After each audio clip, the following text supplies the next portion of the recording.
Hi, this is Robert Scheer with another edition of Scheer Intelligence, where the intelligence comes from my guest. And actually, here's a certified Central Intelligence Agency person of official intelligence, spent his adult life in the CIA, briefed or was the key CIA person briefing seven different or served seven different presidents of the United States. I believe you briefed about three of them. Why don't we begin there? You became a Russia expert, fluent in the language, and you were tell us what you did in the CIA. Well, I joined the CIA just 2 months before John Kennedy made that wonderful American University speech. So I served under him until the following November when he was killed. I came down to Washington, frankly, because of his inaugural speech. I was a senior at Fordham University at the time and had majored in Russian for almost 4 years, did my master's, served in the Army, and then came down and I was really lucky because I was hired by the analysis division and my portfolio was Soviet foreign policy toward China, Vietnam, and the rest of Asia. So I served there since, early 90, early 64 and was able to pretty much learn by watching and by reporting what was going on. China was what I knew most about, other than Soviet foreign policy, and of course that has come in very handy now, many decades later, when the situation with China has Russia and China uh, joined at the hip, so to speak, and nobody in Washington seems to even realize that, much less acknowledge their role in bringing these two giants together against us. Well, they did something that communism couldn't do.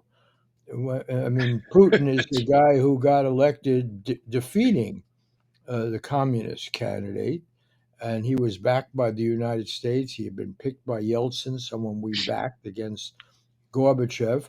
And despite a whole Cold War based on the idea that there was a unified communism driven by an ideology of world domination, the Sino Soviet split, the shooting war and tension and fighting between Communist China and Communist Russia continued. And actually, Vietnam is still a communist country. We fought a whole war against Vietnam to stop communism, and we thought Vietnam was a puppet of China because, after all, they were both communist countries. And what happened after we lost the most ignominious defeat in American history against Vietnam, which again we said was really fighting against China? Vietnam and China went to war. The Vietnamese didn't attack San Diego as was suggested. The two communist countries went to war, and they are still rivals. And the U.S. government is now very cozy with communist Vietnam and wants Apple and other companies to move their production to communist Vietnam. So, what you're bringing up is this area that you covered. Communism turned out to be irrelevant to developing unity between countries. Nationalism, old fashioned nationalism, and anti colonialism, and including in the case of Ukraine, now turns out to be this major force, along with religious differences, as in the case of India's problems and so forth, obviously the Middle East. So you came in there and you said you went into the CIA in '64, of course, which is after Kennedy, and but you went to a Catholic university. This is your first Catholic president, so you were in part inspired by that, and so. But the fact of the matter is, tell us what you did as an expert within the CIA as an analyst in briefing presidents, because that's critical to the discussion I want to have now. I'm leading up to a question. If you were still briefing the president, what would you now tell President Biden? But I just want to get your background here because I've interviewed you before. You're a much maligned person, frankly. You get no credit for your experience, your patriotism, your service to your country in both the military and in the CIA, because you are now acquainting us with inconvenient truths, to use Al Gore's phrase. You have stood in opposition, and in fact, on a previous interview, you predicted something, the salient feature of the whole issue. Now, I want to give you credit for this. You brought it back to the Bronx where we both grew up. And you said to me, in kind of a folksy way, but I thought quite profound, you said, look, the big issue here, it's like in the Bronx. You got Russia, but Russia's not the issue. Russia's going to be pushed around, they're weakened and so forth. It's their big brother behind them, like in the Bronx. You got another guy, your brother, and he's coming, and that's China. And so you just can't push around Russia now in that way. And there's this whole argument about hegemony and challenging U.S. hegemony in the world. And this alliance, as you point out, between China and Russia, where they are an incredible match economically. Obviously, Russia a relatively underpopulated, I mean, extremely underpopulated country, but with vast resources of every kind, and China with just the opposite. And particularly, I know when I was in the Center for Chinese Studies at the University of California, I was a fellow there at one point, and we said China could never develop. It didn't have much petroleum. Didn't its land was exhausted. Its population was too large. Well, now, thanks to the United States, again, we did something that Marxism and communism couldn't do. We have developed this new alliance, and they're not alone. The number of countries that haven't joined, the criticism of Russia in this way is most of the global South, and even India, which has its own disputes, obviously with China, is also a major oil customer of Russia, even though Modi is now visiting with the president of the United States. The fact is, he's buying Russian oil and even Russian military equipment. So, okay, you had this vast experience. You worked for all these presidents, Nixon included. You briefed Ronald Reagan. I think you mentioned that he was not as attentive a student as he might have been, right? Just Well, yeah, he used to sleep in. Mostly, I briefed Secretary Schultz, Vice President Bush, Secretary Weinberger, and the Chairman of the Joint Chiefs of Staff. Yeah, I'd like to establish one thing right at the beginning. We have now a Democratic president, and I'm always, urged to vote for Democrats, even when I don't like one as lesser evil. And then there's, of course, there's always the great Republican menace, and that justifies. But these Democratic presidents have actually been as warlike and pro-war as the Republicans, and what was so interesting, I remember interviewing Richard Nixon after he was president for the LA Times. I also interviewed Reagan, I interviewed people you work for, but as a journalist, I interviewed most of them when they before. But with Nixon, it was really quite interesting because this was when Reagan was president, and you were briefing Reagan. And Nixon, in my interview with him, I saw him in New York. I had written a retrospective about Nixon, and he invited me to come see him, believe it or not. And he knew we had our disagreements. He knew I was a strong critic of the Vietnam War and of Richard Nixon. But the whole point of that interview was he had just written a book warning about not ending this Cold War. And he was saying Reagan should stop this militant talk about maybe winnable nuclear war, and he stressed the absolute need. And of course, everybody forgets now. They say you can't talk to Putin, and he's a monster, and we have to continue the war fighting. It was Richard Nixon who went and talked to Mao Zedong, who had been described as the most feared, wild, crazy communist leader imaginable.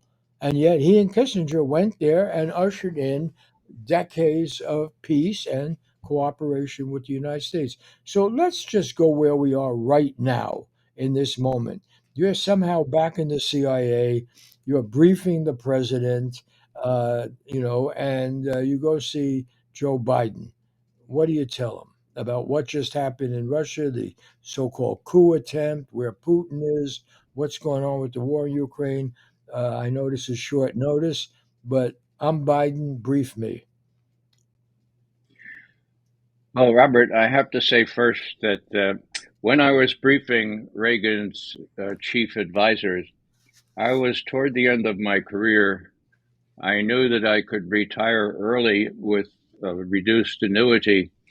And I knew what was going on in Russia, the Soviet Union at the time, because I was in touch with people who used to work for me, people who looked at Russia in an nonpartisan, independent way, unlike my bosses, Robert Gates and Bill Casey, whose position was, Gorbachev, fuck, he's just a clever commie. the, the, the Communist Party of the Soviet Union will never, ever, ever give up power peaceably. Gorbachev, don't be fooled by Gorbachev. I would consult my real analysts, the ones that pored over each and every word that Pravda printed and that Gorbachev said. And when Secretary Schultz, of course, asked me, well, actually, I'm in his anteroom, right? This is one-on-one stuff, okay? His secretary, who became a very good friend of mine, brings me a ticker. I have to not email, a ticker, like off the AP wire. Schultz has been invited to visit the Kremlin. Gorbachev wants to talk to him. So I bring that in to the secretary. I say, late news, Mr. Secretary. You've been invited to Moscow. Looks at the thing. And he says, well, I suppose that your bosses would say this is a lousy idea, McGovern. As you know, sir, I don't always agree with my bosses. Your boss is at the CIA, you mean? Yeah. Well, I was working for Gates and working for every at 11:30 every morning. I had to report to Casey what Schultz and I discussed, and the miracle was I was allowed to stay in place for 4 years. They knew what I was doing. But I suspect that when they try to get rid of me, they had to explain that to George H.W. Bush. It's, oh, what's wrong with McGovern? You're going to, I prefer you keep 4 years of that stuff. So what I'm saying here is I'm going to impersonate McGovern in those days. I'm not going to impersonate Avril Haines, the director of National Intelligence, or Bill Burns, the consummate bureaucrat who will do whatever people tell him to do. Without doing that, you don't get to be Deputy Secretary of State or head of the CIA. So here's what I would tell him. Mr. Bush, number one, General Austin, or I should say Secretary... Now you're briefing Biden. Or not Bush. Yeah, I'm sorry. Oh, God. Yeah. Thanks, Robert. I'm briefing Biden. Okay, say now, Mr. President. First off, Defense Secretary Austin has a checkered career on intelligence. Let me explain. When he was head of CENTCOM in Tampa, with purview over the entire Middle East, no fewer than 50 intelligence analysts filed a formal complaint with the Inspector General of the Pentagon saying General Austin at the time, 4-star, was polluting the intelligence, was politicizing it, was saying about Syria, all the things we told them just the opposite about. Okay, there was a formal inquiry done. Now, as the Pentagon works, you get a 2-star to investigate a 4-star, right? Right. So it came out as, well, the point is, over 50 analysts. So I would, now President Biden, you just, in terms of whether Ukraine can win, even with Abrams tanks or with F-16s, don't pay any attention to Secretary Austin.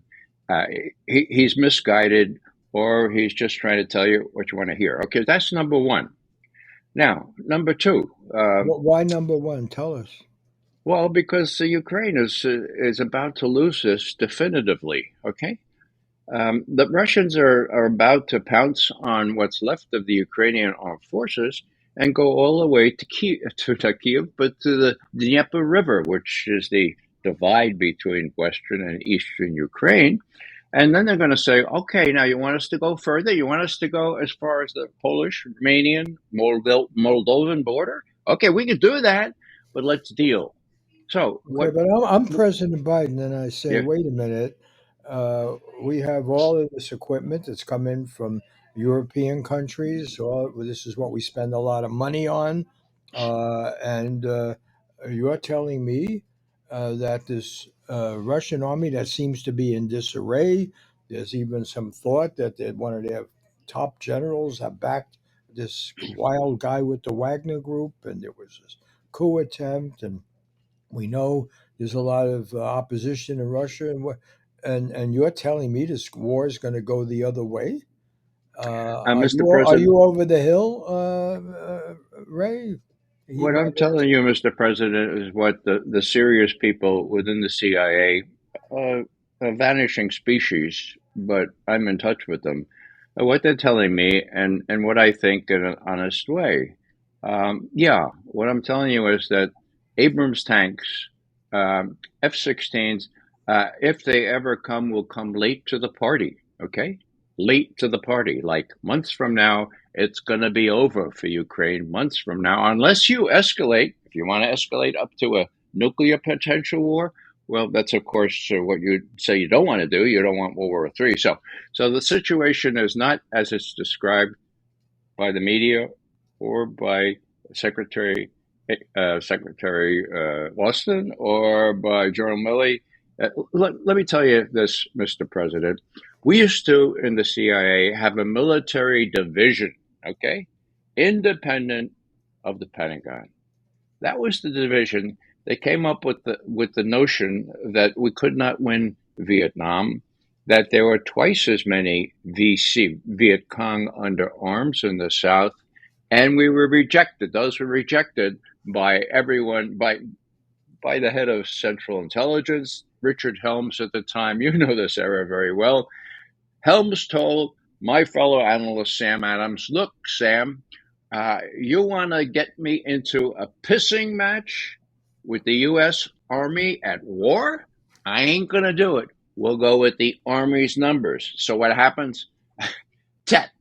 3 months later, the Tet Offensive shows that there are 600,000 VC underarms, not 299,000, like General Westmoreland said. So I speak from some experience. What happened to that military division, the independent one in the CIA?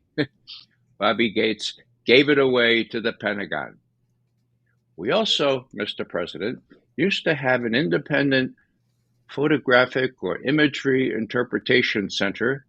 It was called the National Photographic Interpretation Center, NPIC, and it was the ones that discovered the missiles in Cuba. There were people there that had 30 years tenure. They knew every trick to analyze imagery. What happened to them? I have to tell you, Mr. President, that I was around then. 1996, there was a fellow named John Deutsch who accepted being director of CIA just as a stepping stone to become Secretary of Defense. It was all understood. You know, just a year at the CIA, and now I'll take Bob Perry's place. Okay. Now, what happened? Whoa! He wanted to ingratiate himself with the Pentagon. You have to work all the levers, right? So he gave the National Photographic Interpretation Center, kit and caboodle, the whole thing, to the Pentagon. Now, you say, Mr. President, you say, well, McGovern, what are you telling me? I'm telling you, Mr. President, that you have no independent photo or imagery interpretation center. You have no way to analyze photo. I'll show you. I'll prove it to you. I have a book at home. I'll bring it in tomorrow. It's a book written by James Clapper, who was National Intelligence Director.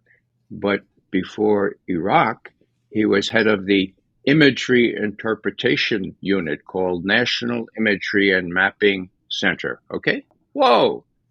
What did he write in the book?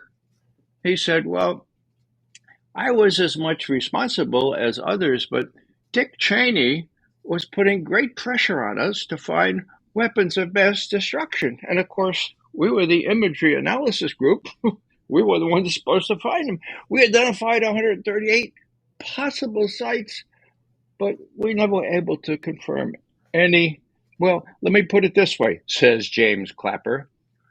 We found things that weren't really there. Period. End quote. He says that in his memoir. Now, how did he get the job? Bobby Gates recommended him to Donald Rumsfeld.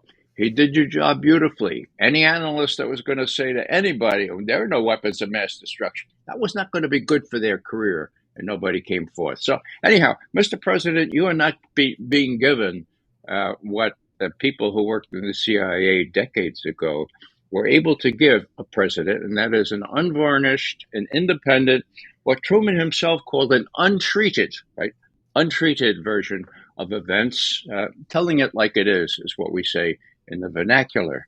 Now, Mr. President, you got to take my word for that, but the coming months are going to show that far from Ukraine winning this battle, the counteroffensive is going to peter out, and you're going to be very embarrassed, not only by the destruction of your celebrated Patriot missiles, but also your M1 Abrams tanks, if you go that far, if the tanks ever get there. So we have the photos. I don't know if the mainstream Why the media is. Patriot missiles? Because reading in the newspaper, they seem very effective, and none of the Russian weapons ever seem, or rarely seem to hit their targets. They're mostly shot down. Is this Well, not? actually, Robert, speaking of shot down, those reports have been literally shot down. These hypersonic missiles that Russia has literally shot down an entire battery of Patriot missiles, and that is confirmed. In other words, as soon as they went into, they were in place not far from Kiev, they were obliterated by one of these hypersonic missiles. That's that's fact, okay? Now, who's running these stories? Well, it's Raytheon. What do I mean, Raytheon? I mean, Raytheon is telling the Washington Post what to print and telling the rest of the mainstream media. I've got a new acronym, and actually, it's in some dictionaries now. Eisenhower talked about the military-industrial complex. Well, it's more complicated now, and now it's the not the MIC, but the Mickey Mat. Okay, got a pencil? Old-fashioned. Grab your pencil. Military-industrial congressional intelligence media academia think tank complex. Why do I say media as if in all caps? Because media is the fulcrum, is the basis. You can't make this Mickey Mat work without the media. And who controls the media? The same corporations that control Raytheon, Lockheed, and the rest of them. So Raytheon has been advertising Patriot missiles ever since the Iraq war in '91. For God's sake, they never worked. They never shot anything down. And you can check with Scott Ritter on that, because he was a Marine intelligence officer at the time, and he told the truth. He was overruled, but finally the truth came out. There were no Scuds. There were no Scuds shot by Iraq that were downed by a Patriot missile, despite all the lies that Raytheon, Washington Post, New York Times told. Okay, that's a pretty strong claim you just made. It's factual.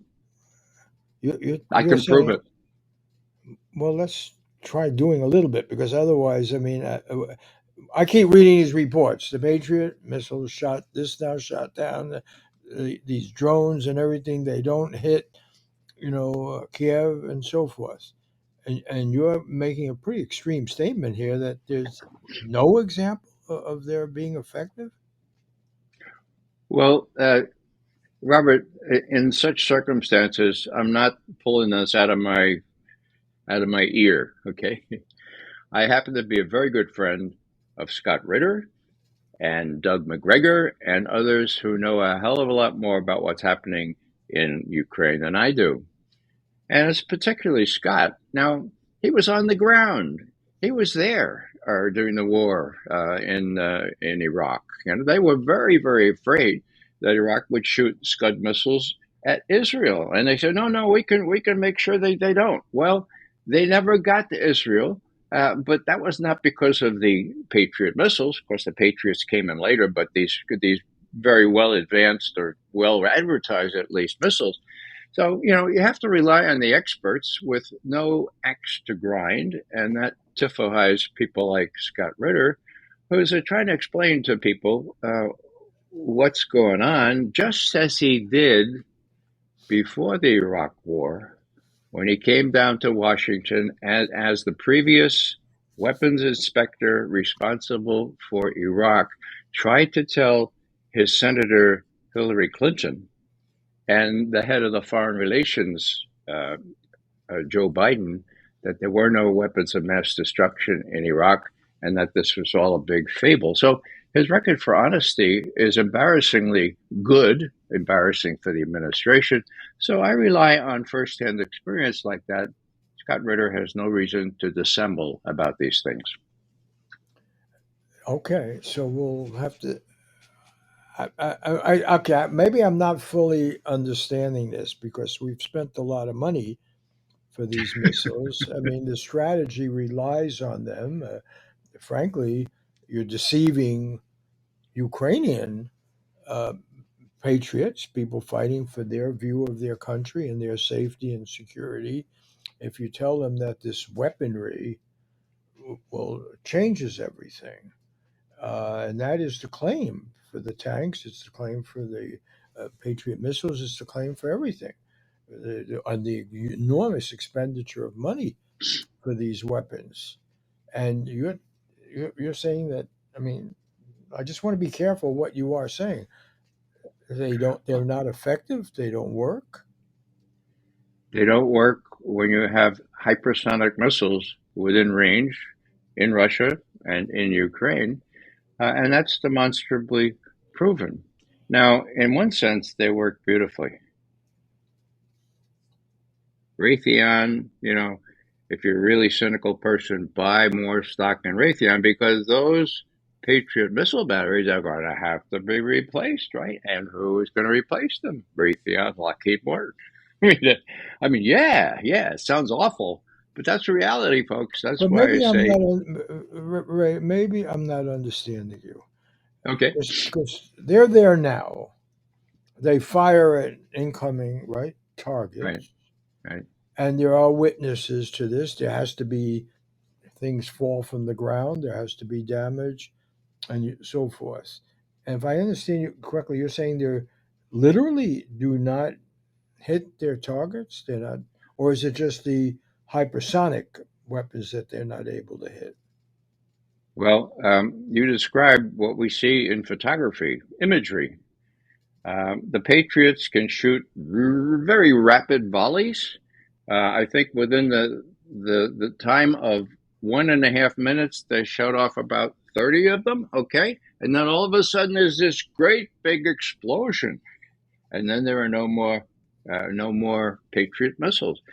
The battery that was shooting those was shooting them off in a way that was pretty much ineffective.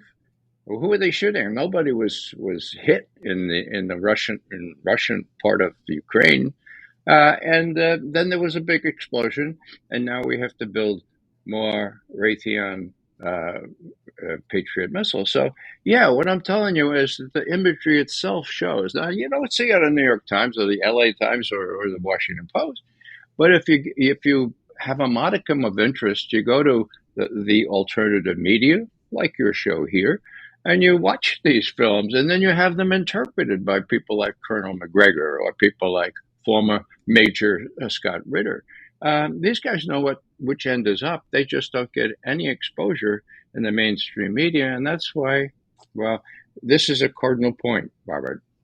When Eisenhower warned about the military-industrial complex and the danger to democracy that would come of the aggregation of power by the MIC, he said there's only one antidote to that to protect our democracy, and that is a well-informed citizenry.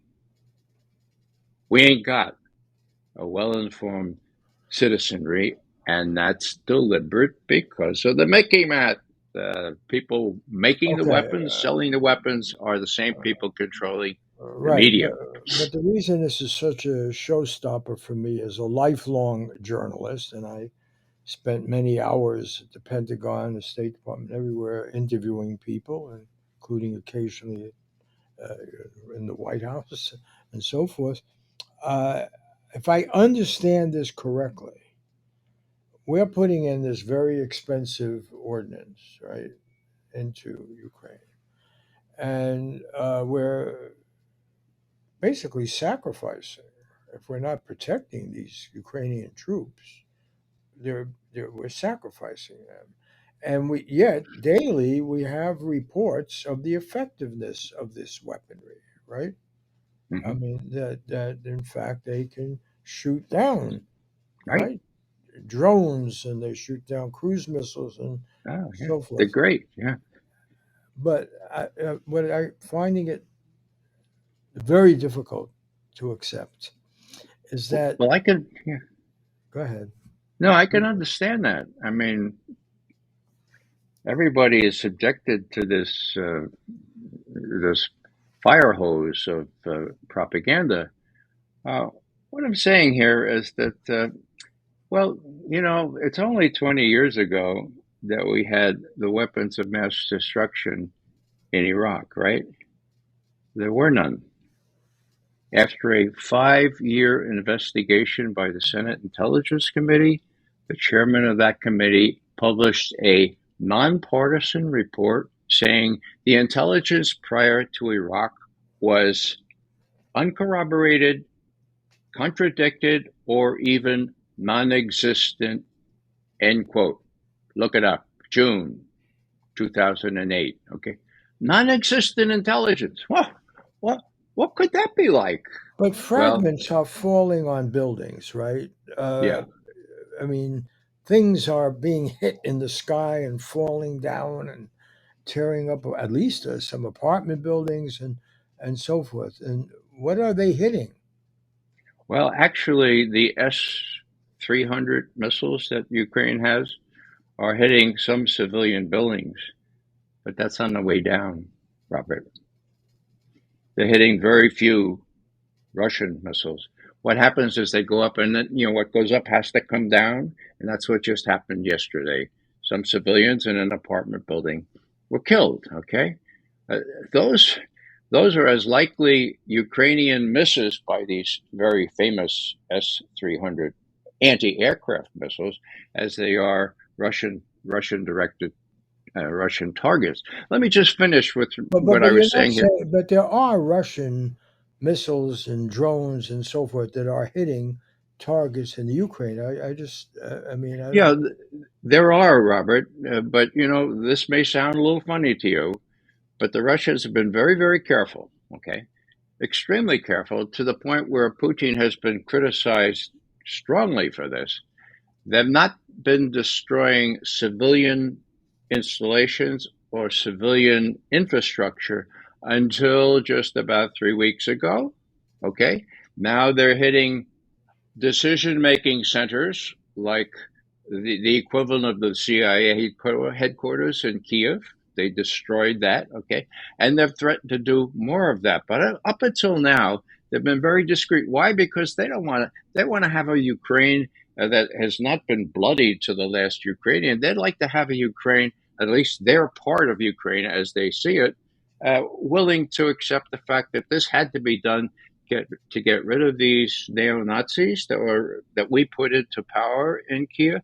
I don't exaggerate here, and it's no surprise to me that lots of people don't understand all this, but that's because they don't tune in to the alternative media to the degree they have. Now, let me just finish with respect to Iraq. All I'm trying to say is these people, James Clapper, for example. Well, he's a big hit on CNN now, I guess. These people were never held accountable for their blatant lies about weapons of mass destruction or about ties between Saddam Hussein and Al Qaeda. 70% of the American people believed before the Iraq War that Saddam Hussein was somehow responsible for, guess what, 9/11, because he had these ties with Al Qaeda. all made up out of whole cloth. Even my friends in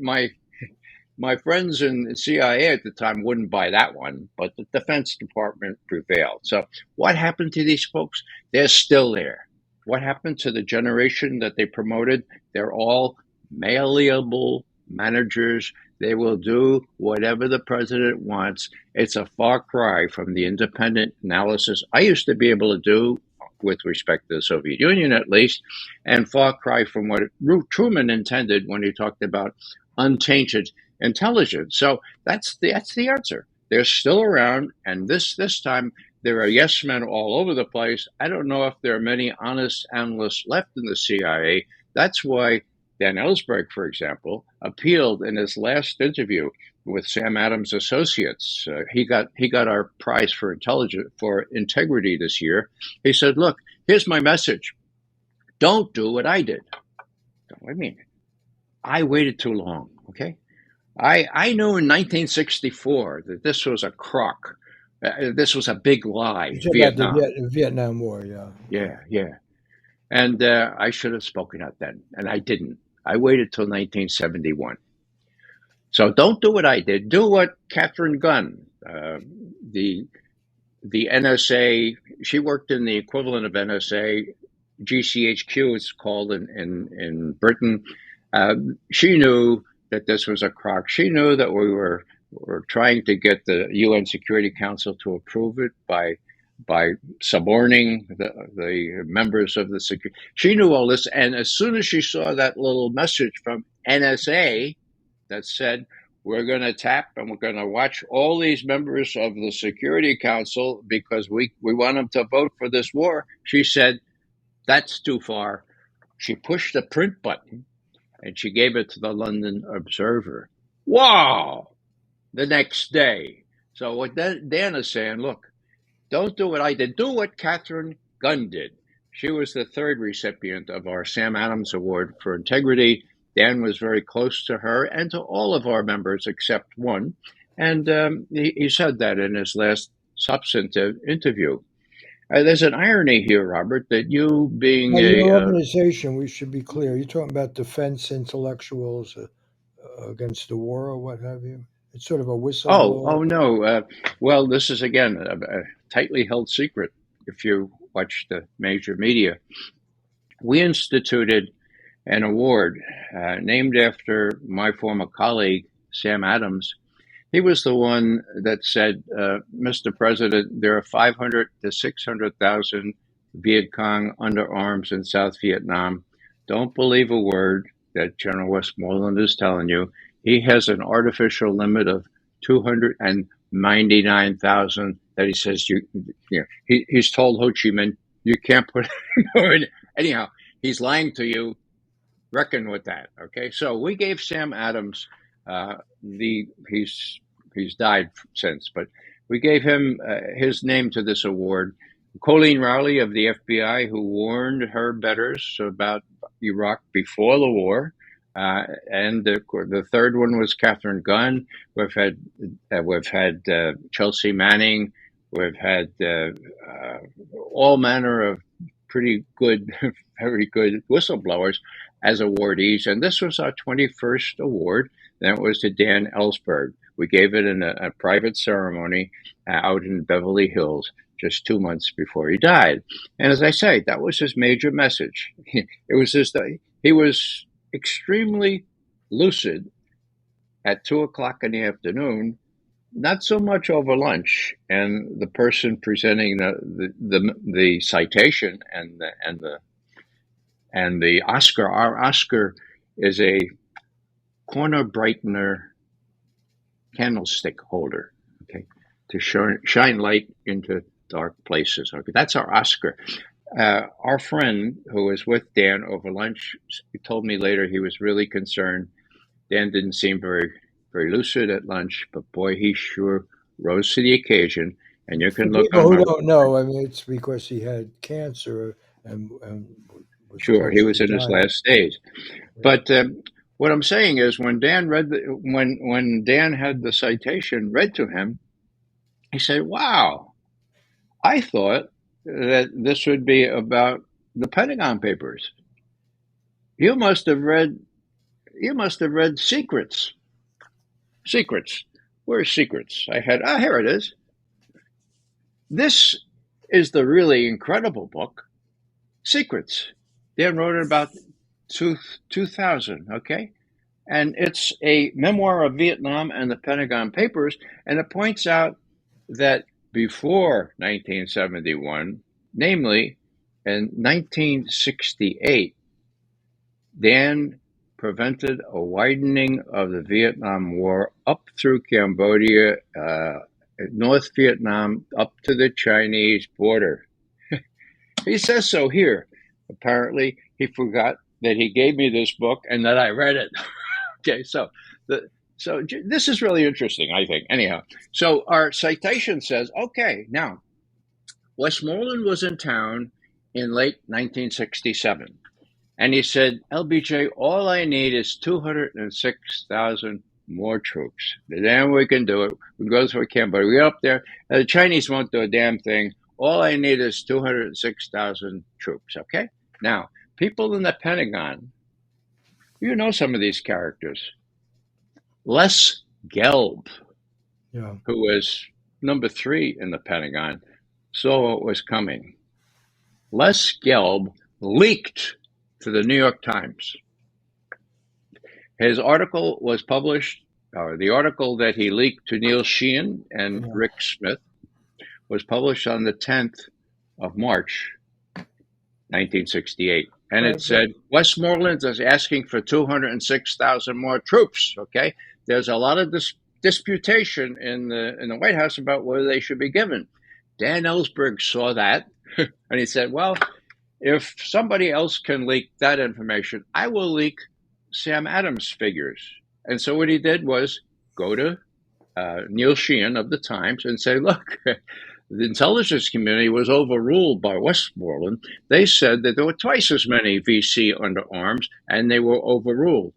Neil Sheehan published that on the 19th of March. Okay, but Ray, we're going to run out of time, and I just want to, because this interview is quite disturbing to me, and I just want to make sure I understand it correctly.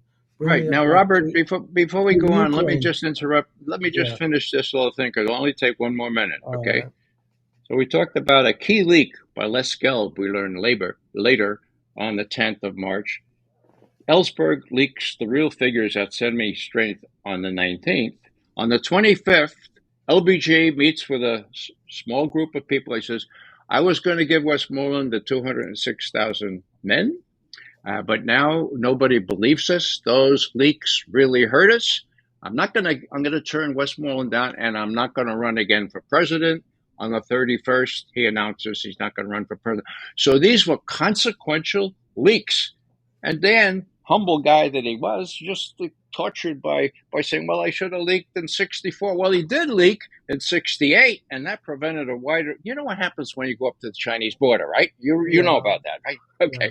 So all I'm saying here is that even Dan had forgotten that, and he, to his very great credit, he prevented what could have been a war with China back in 1968. Right, and I had a lot of contact with Dan, and I respect what you're saying. I want to get it back to the Ukraine, sure, because and I want to understand, and we have, I guess we could take a little longer if you have the time. I want to be absolutely certain what you're saying, because the general reporting, let's be specific, is that the war has been going terribly for the Russians.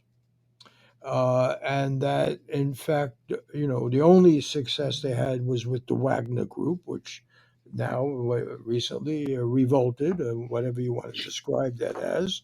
And right, so the reporting on this is that the Russians have had a disaster.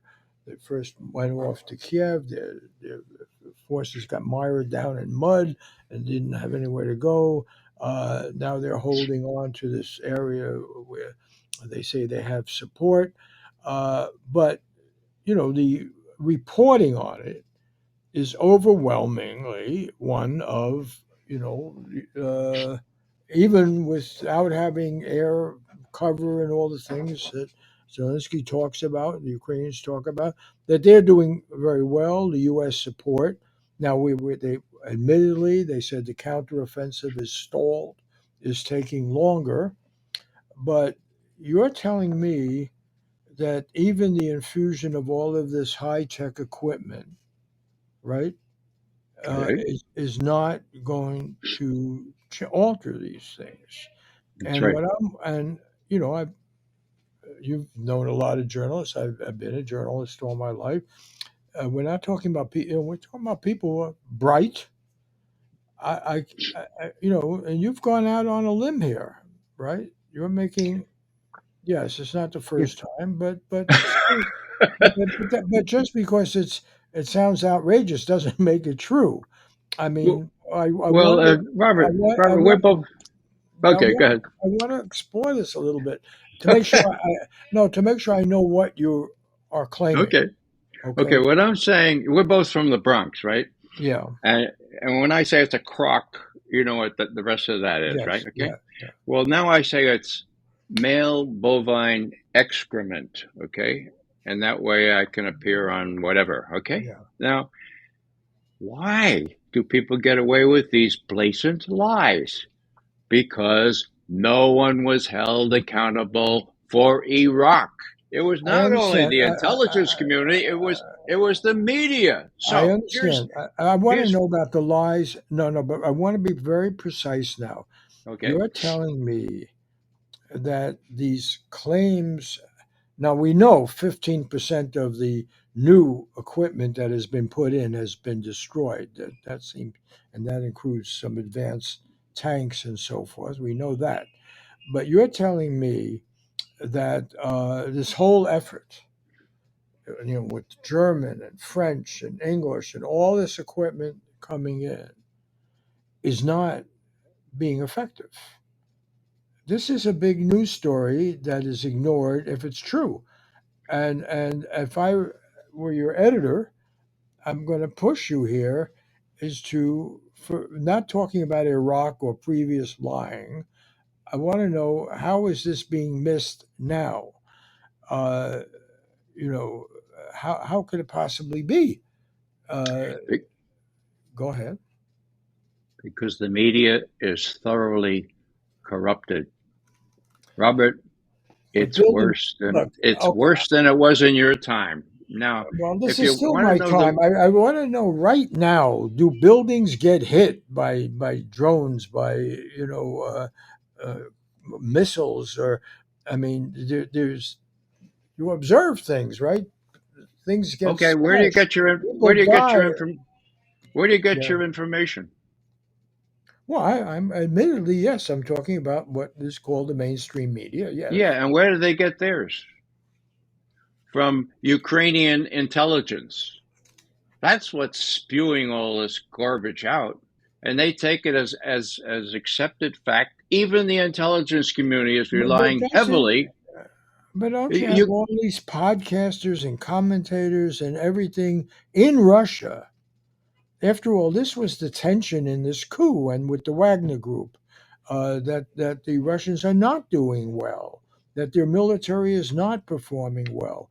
Uh, this is it's right. I mean, there are people in.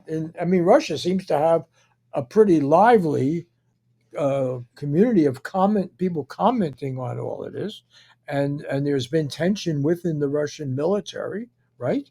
Uh, this is well, what Prigozhin. If you mean Prigozhin, yeah, that's not the Russian military. no, That but that's there's a been okay, okay, That's but a Wagnerian opera on the side, and that was a feckless effort to begin with. So we can dismiss that. If anything, Putin emerges in a much stronger position by virtue of the way he handled it. And the way he handled it persuades me that he is supremely confident, you know, that he'll even let this guy go, This guy who was responsible for 20 or so helicopter pilots, Russians, being killed, he's going to let this guy go to Belarus. Now, will he be accused of that? Of course, he will be criticized for that. He says, "Look, the supreme objective here was to prevent bloodletting that wasn't necessary. So we got these guys out of. Now we don't have to worry about this Wagnerian opera anymore. The guy is Prigozhin is off to the side. His To the degree that his soldiers did a good job in Bakhmut, well, we'll let them sign up for the regular army of the Russian Republic. Putin's in control here, and he has weaponry. He advertised this, but nobody believes it. He has weaponry that can decimate any U.S. tank or any Leopard from Germany or any F-16 that might go in there. The danger is that Biden will escalate to the point where nuclear weapons, tactical, these really small nukes will come into play. That's the real danger. Okay, so we ain't getting any younger, and Well, we have to affirm that we still have our marbles. And some of us, I well, mean, you and me, we're okay. I'm not sure uh, about the no, President of the United States. but we, I'm just thinking as a writer, as a journalist, what the readers have a right to question. Right. Okay, and I may not be hearing you correctly, but you went pretty far in this discussion. This is maybe the time to qualify it if it's needed. Okay, but I think you said that that the patriot, for instance, defense is not. You said it's never. I mean, it's not effective. It can't shoot anything. I yes, I find it difficult. I'll have to be honest here, and generally, I've admired what you have said in the past. I thought it proved spot on. We go back a long way, my interviewing you, but you're telling me that this dominant narrative now of the failure, basically, of the Russian military and the success of American supply technology and the enthusiasm of the Ukrainians using that technology, you're telling me that this is not true. That's correct. I'm telling you that it's BS, the same as weapons of mass destruction in Iraq. But Now, please Robert, leave Iraq out of it, because just because we've been lied to before doesn't mean that we're being lied to now. So I'm trying to, I mean, really, I want to focus on describing the current reality. okay, It's sort of a ad hominem argument to suggest, well, they lied before, so they're lying now. I want to know buildings are being hit, that's targets are right. being destroyed. Uh, Hmm. you know, Now, some of that you could say, well, who blew up the pipeline? Well, we don't know. For Yeah, instance, we know. Of course we know. Cy Hirsch has the whole story. We did it. okay, but all right. You know Cy. Okay, yes, I know, and I respect him, and I ran that story. But I'm saying, or the dam, how did that get blown up? So, as everyone knows, in war, truth is the first casualty, Sure. and everybody lies. All governments lie, and and so what I'm asking though is, and look, if it turns out that what you're saying here is accurate, this is a hell of an interview. Okay. But my job is to keep questioning it, even though we're going longer than either of us expected.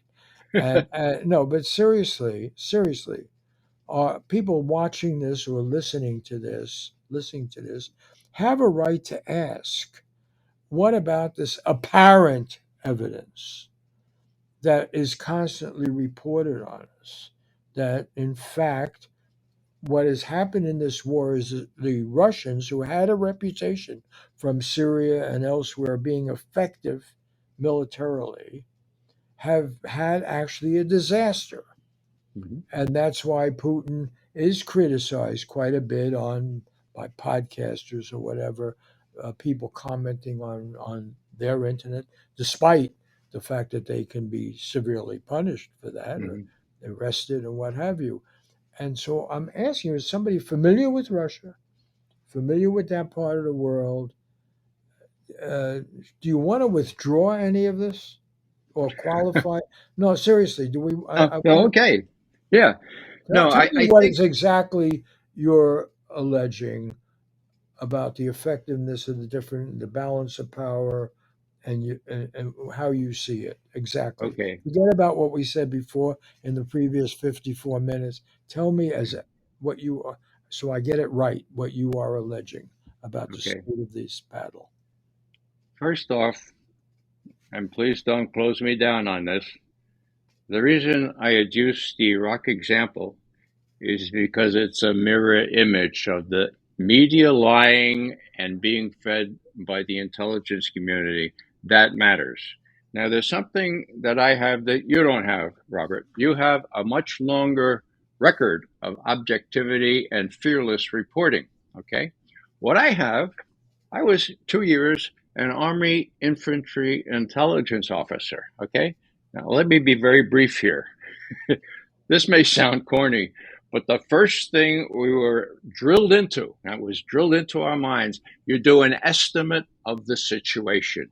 You get a map and you find out where Ukraine is relative to Russia and where the US and Western Europe are, okay? And then you try to figure out how many Russians are under arms and how many Ukrainians could be stood up, and then you say, well, are they motivated? And then you say, well, what kind of weaponry they have? And then you say, locks.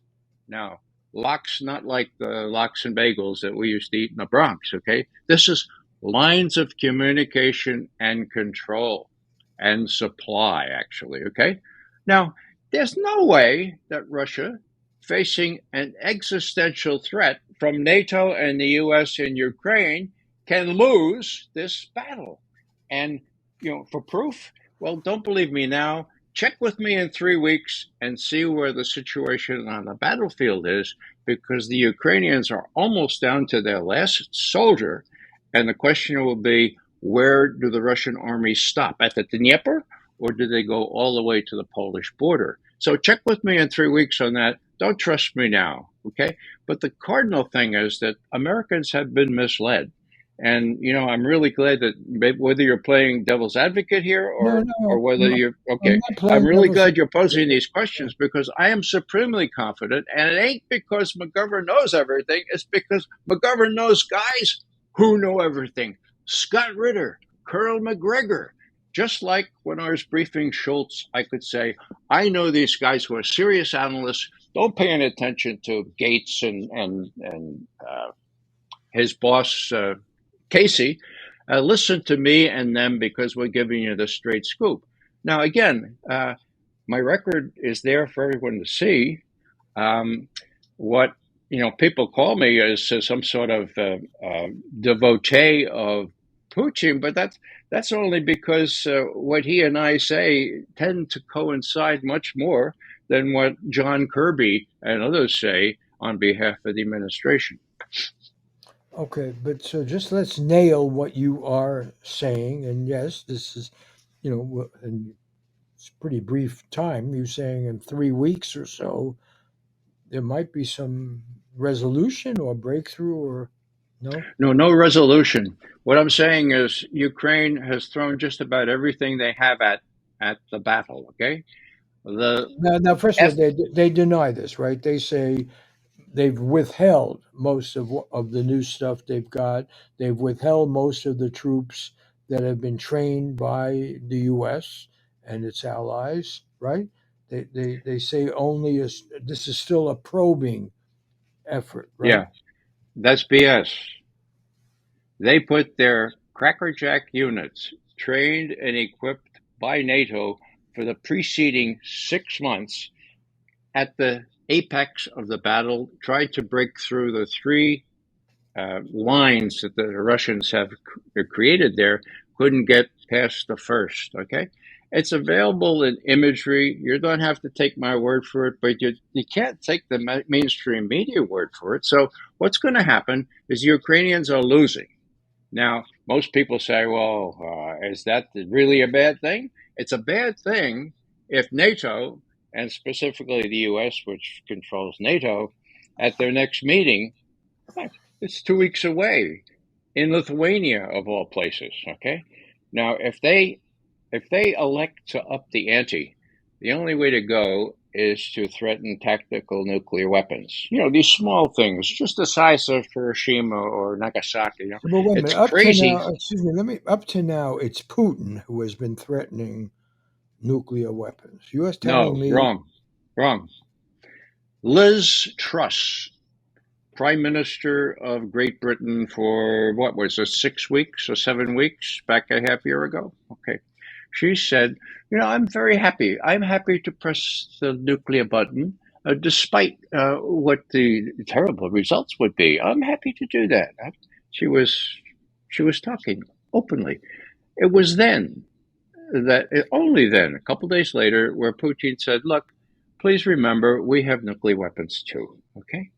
Now, the Russians have a doctrine, and the doctrine says if the state of Russia, if we are faced with an ignominious defeat, that's when we will use nuclear weapons, okay? Now, he said that even recently. Now, what did John F. Kennedy say about that in his American University speech? He says, we want to avoid at all costs a situation where a nuclear power is facing humiliating defeat or the use of nuclear weapons. So here's the plan. Let's say McGovern is completely wrong. Let's say the Russians get driven out of Ukraine. What is Putin going to do? Then the nuclear option comes in, not on the part of the U.S., of course, but will Putin say that his doctrine is operative, and will he threaten or actually use a small nuclear weapon? I would say we'd have to consider that the answer to that yes, and that makes things very, very, very, very, very, Okay, very but what itsy you've bitsy, as we say. I understand, but what you have just done in this discussion before was say that the U.S., the West, would consider the use of tactical nuclear weapons if it's not going well in Ukraine. That would be the question that would be up to, it's just a two-way thing here. Both people have, you know, Robert, this is unique in the history, in all history.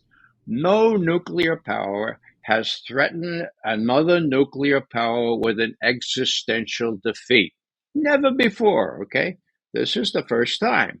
Now, it came close in Cuba, and there's a direct analogy there, but we avoided that. We avoided that because John Kennedy turned to his diplomats like Llewellyn Thompson, Ambassador Thompson, back from Moscow. He said, look, Khrushchev doesn't want a war. Deal with him. And they dealt with him and avoided it. This time, my God, I asked a psychiatrist friend of mine, Robert, I said, no, I worry about Joe Biden's, is he compos mentis? And the psychiatrist said, Ray, doesn't matter. I said, what do you mean? He said, when he was fully compos mentis, he was still being guided by these idiots like Blinken and Sullivan and Nuland and those people. So what does it matter? They're in control. And my God, Nuland, for example, well, as Cy Hersha said, she's gone off a rocker. So I'm Putin and I'm watching all this stuff. And I'm saying, my God, how can we depend on a rational reaction from Washington? That makes things very labil, as the Germans say, very itsy kitsy, as we used to say in the Bronx. So your prediction here is, I mean, okay, look, it's just so different than the conventional wisdom that anyone listening to this, I think, or most people, would would wonder. I mean, really, how could it be so different? Now, you're right. There have been plenty of times in history where what we were told turned out to be exactly incorrect. That's true. I personally wrote about the Gulf of Tonkin, and when it first got revealed 20 years after the fact that there had not been the second Gulf of Tonkin attack, which was the excuse for expanding the war into Vietnam. Daniel Ellsberg actually wrote about what he learned from my reporting on that. I interviewed the Captain Herrick on the boat and so forth and so on. So I'm familiar with the ability of any state to lie effectively, any state. However, we are in real time here, real time. And the conventional wisdom including right today in the New York Times as we're talking. They're talking about this Wagner Group and so forth actually had the support of the most popular general who had been pushed down, and that in fact Putin is now very weak, and that there are others in the military in the Russia that are supporting him and so forth. And I'm not dealing with, I'm not playing devil's advocate. I don't think the devil needs advocates. I'm just being a logical reader of news, and I'm putting myself in the shoes of somebody listening to this. And it really goes to a very basic question, which, obviously Orwell and Huxley and others raised in being concerned about a dystopian future in the West. Uh, is whether we can be deceived to this degree. Because this would really mean that an entire press corps, people on the ground, many of them, right, are not reporting this. There's no You one know, on the ground. what does that mean? There's no one in Donetsk or Lugansk. There was no reporting on how 14,000 Russian-speaking people were killed since the coup in Kiev that we orchestrated in February of 2014. The press, I'm sorry to tell you this, I thought you knew this, Robert, but the press is thoroughly corrupt. They're run by the same people who are making tons of money or who are profiteering on the war. Now, if this hadn't happened as recently as two decades ago, that would be kind of understandable. People I would know be we're going to misled. run Now, out of okay, but Ray, we're going to run out of time now, and I can't push this, because I mean, people. Well, first of all, I don't even know if they'll stick with us to this, but I want to just nail this. You're telling me, okay, we'll know. You basically think you said that the claim of Ukraine and backed by the U.S. is they have not committed their major trained force of, I guess it's 60 or 80,000 people who have been trained. They have not committed the major new weaponry that they have, most of it, right? They're holding this back while they're doing probing attacks on the lines, right? And basically up to now, the war has been described as a military disaster for the Russians, right? Has been described that way. And yes, there's a statement that they're making less progress than they expected to. They're running into these minefields and so forth. But but they say most of what they've got has not been committed. I think the figure is 60, 70%.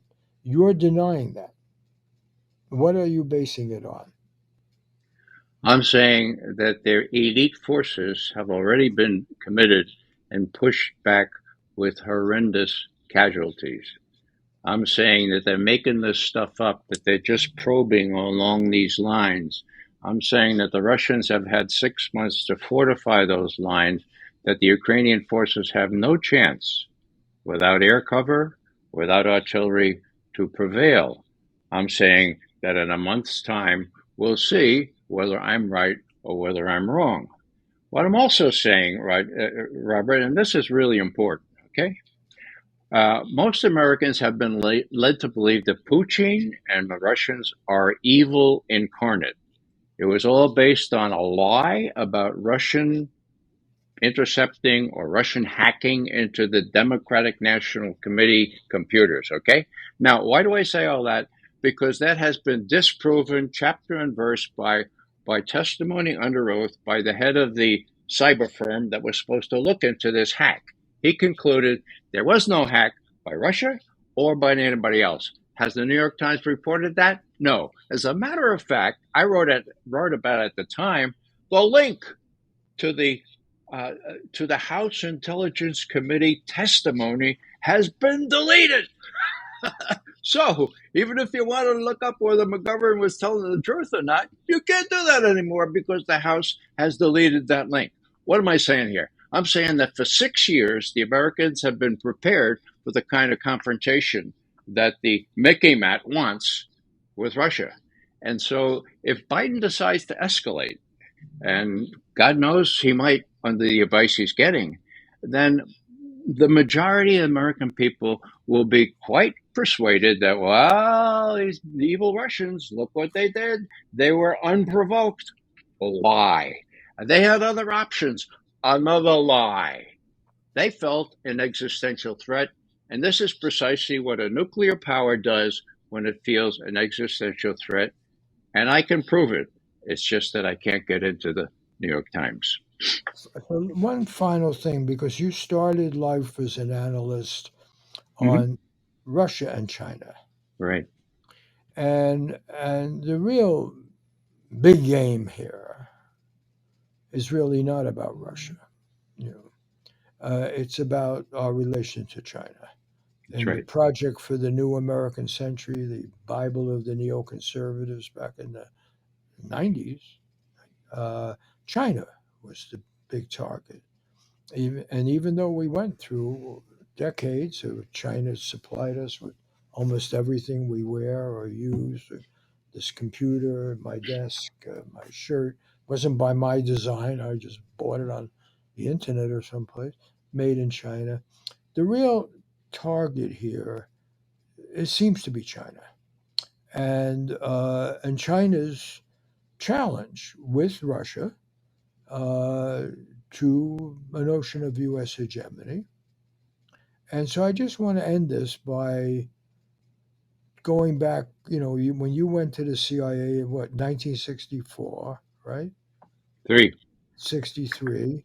And this is before Nixon went to China when they was considered still the red ants and and bent on conquest of the world and shouldn't be at the UN and you couldn't deal with them. And we'd gone through the Korean War where we leveled every structure in Korea and so forth, went right up to the Yalu and so forth.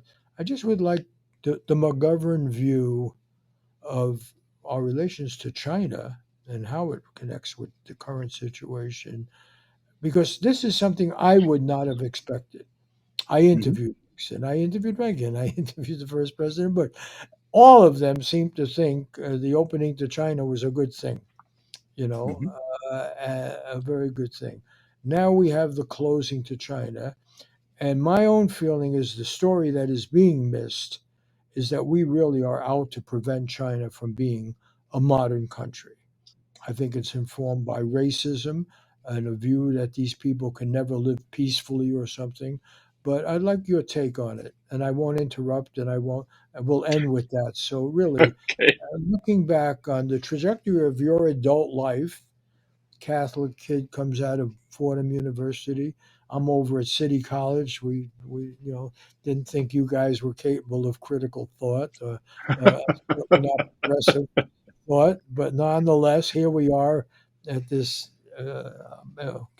old age, and looking back on the U.S. China relationship and to Russia, and you were the guy briefing and being involved in informing what 7 presidents. Did you ever think we'd get to this moment with China? And what is this moment? Robert, thanks for the opportunity here. I feel very privileged to have had as my first job evaluating Russian relations with China. I learned a lot. Okay.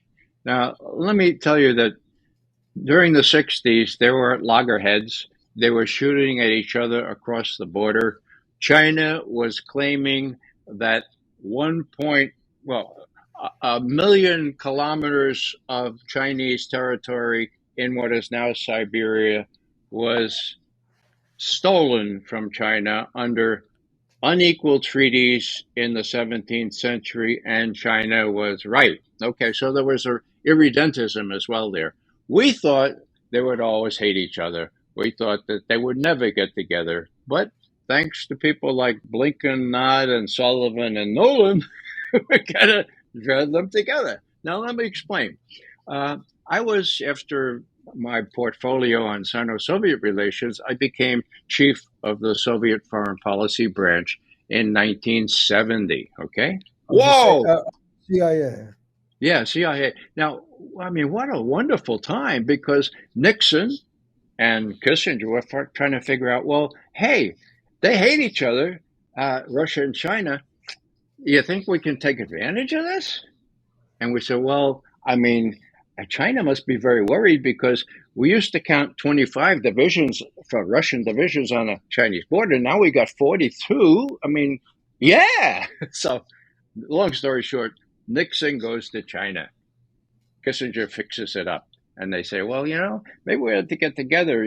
We can give you some intelligence stuff that can monitor what the Russians are really doing. And, well, let's get a more decent relationship. Okay. And they do. That's in 1971. Nixon goes in January of 1972. And then there's a summit in Moscow talking about strategic arms limitations. Okay.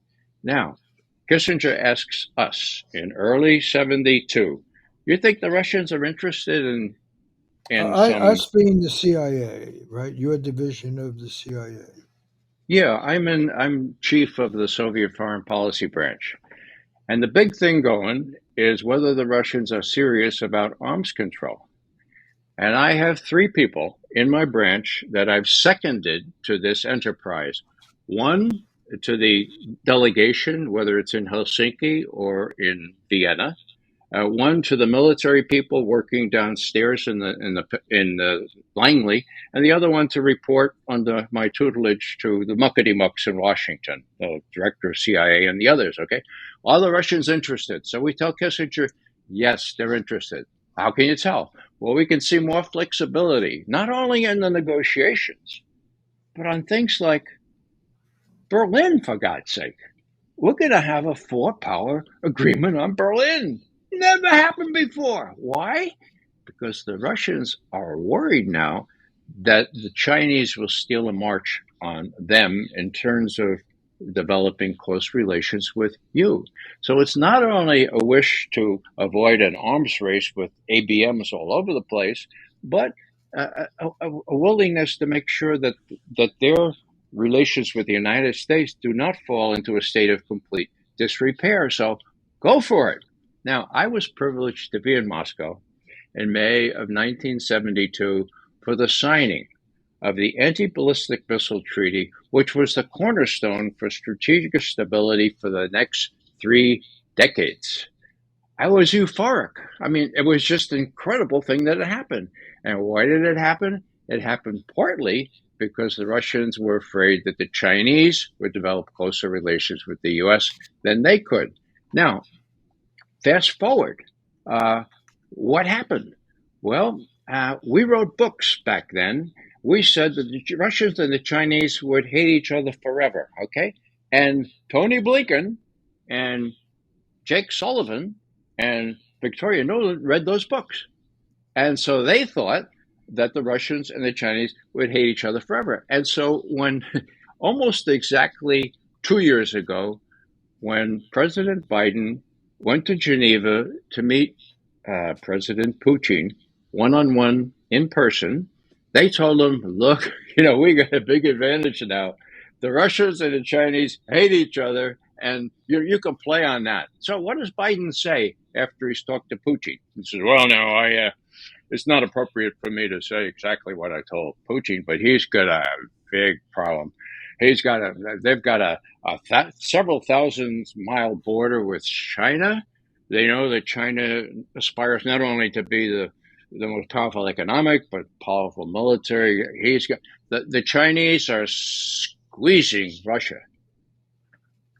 Now, I would have loved to have been a fly on the wall when Putin stopped looking at the TV and turned to his associates and said, huh? Anyhow, they spent the next year and a half trying to prove to the U.S. that, no, it's not a conflict anymore.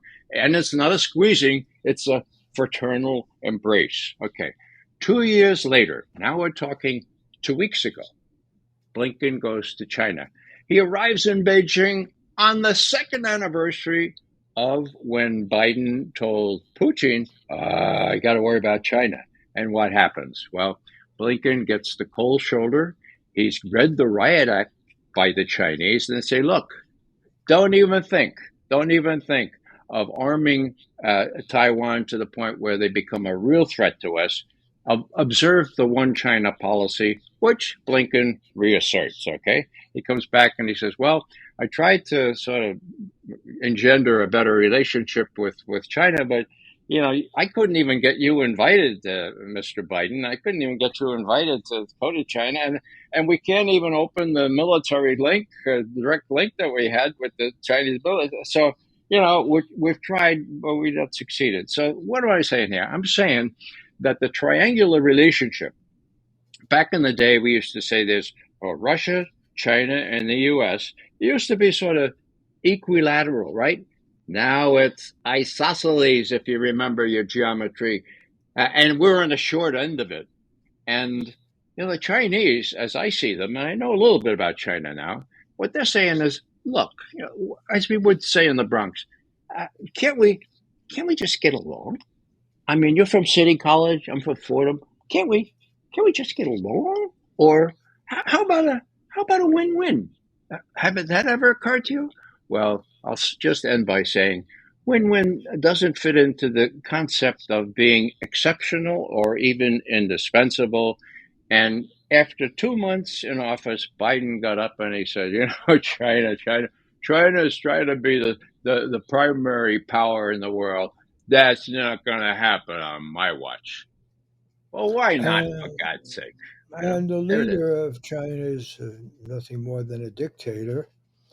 And it's really quite amazing because, after all, Nixon and Kissinger went and negotiated a whole new world order with Mao Zedong. A whole new world order. They, they, they did with Mao, who I mean had a reputation of being what one of the most violent, bloodthirsty uh, dictators in human history. And the media came back talking about the different beers they had sampled, or the All right. spicy northern Chinese food, or ping pong playing competition. Yeah. And so there was no longer the demonization stopped Mhm. right now. And I'm going to conclude this on this. The reason I like talking to you, and I'm going to check week after week, is McGovern crazy or not here? Because he's gone out on a limb, Fair is and fair. you have. But the fact of the matter is, your perspective. Uh, Really, you're a good Catholic boy, but the devil. That's why I don't see myself as an advocate for the devil. Uh, that whole language doesn't work. Because what it really denies is the legitimacy of competing nationalisms. I just want to throw in what I think is an important idea, which is what the pluralism is about. Whether it's Indian nationalism, whether it's Cambodian nationalism, is used to be represented by Prince Sihanouk, or Hun Sen, or Russian nationalism, which clear, or Ukrainian nationalism. Nationalism comes in lots of different forms and sizes and so forth. No, but you're nodding your head, skeptical. But the fact of the matter is, it's not for us to tell people when they can have nationalist feelings.